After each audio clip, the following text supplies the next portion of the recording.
Hi, my name is Esteban Marin. This is my final exam verbal reflection. So, based on what I've learned, if I were to explain Intro to Ethnic Studies to someone who is unfamiliar, I would describe it as the study of different ways that race plays a part in our everyday lives.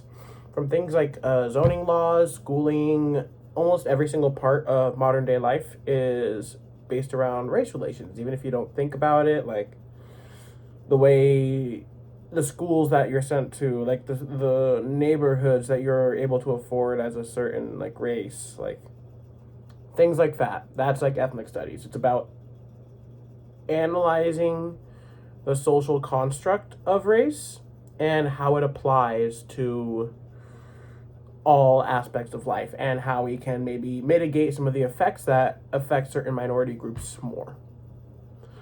So in order to choose two interesting and meaningful topics to discuss today, I wanted to think about things that would impact me personally, or that were just interesting, or things that I've thought about and like got put a word to. So the first thing I wanted to talk about is let's do racial formation theory first. So there's a very poignant quote in Omi and Winant reading. It's chapter 4, titled "The Theory of Racial Formation." Quote: "Race is a way of making up people. Not that you like make up people, but you press an identity onto people who may not maybe not want to have the identity put on them, but by putting a certain racial categorization on a person, you are therefore subjecting them to inherent biases." So it's sort of the idea that racial formation theory is just sort of the idea that race isn't real. It is a social construct, which is a concept covered in other modules, but this is sort of like dipping your toes into that. Essentially, racial identities are created both with social constructs and with legal precedent. So it's sort of needed to have power in order to create a racial group. Minorities themselves often, especially legally, are not placing themselves in these groups. Like on census data and stuff, they are filling out a form, and then that's putting them onto a racial categorization. And so governments, especially in the United States, can give and take away this sort of identity. So, like adding like Muslims to the census data or things like that Trump might have blocked. These things are all a part of racial formation theory and how we categorize people, and then by categorizing them, give them an inherent bias. And there are ways to combat that, and just at least being aware of it is very important. I chose this topic because minorities are usually not a part of these decision-making processes. It's usually not white people. Wait, no. It's usually not minorities. It is usually white people. Little secret. But inherently, people who have power are putting people who have less power at a disadvantage, because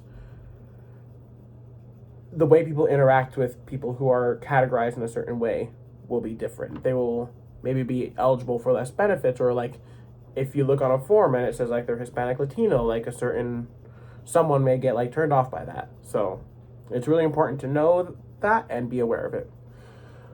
Secondarily, I want to talk about intersectionality, which is the ways in which different aspects of our lives may advantage or disadvantage us in terms of privilege. So we may be privileged in certain ways, but may be oppressed in different ways. Like for myself, I am a Hispanic or a Chicano man. I am Chicano, which does put me at a disadvantage as a minority, but I am also a straight man, which gives me an advantage socially in certain scenarios. Like I don't have to be afraid of walking home at night.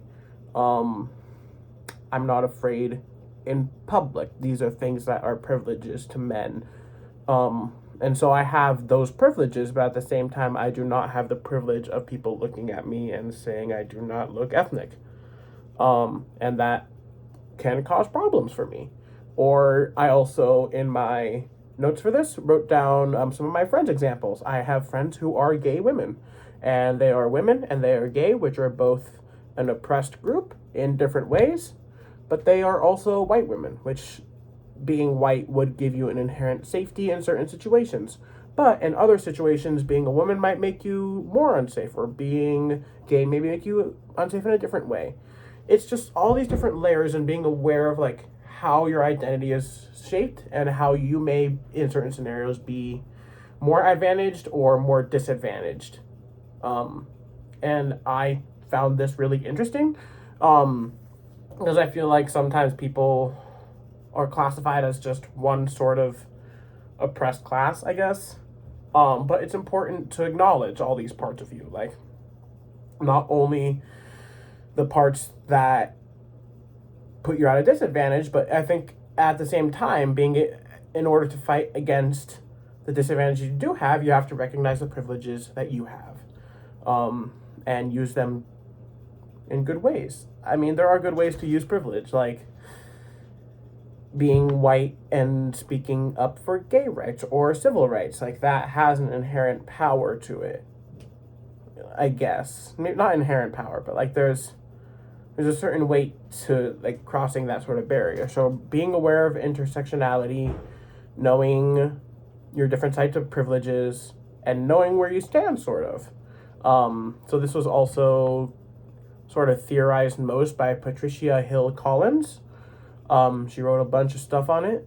But I chose this topic because it goes deeper and it makes people more layered. It's a more layered exploration of like race theory, which I think is a more complete version of race theory. Like you're showing the whole person. You're not leaving any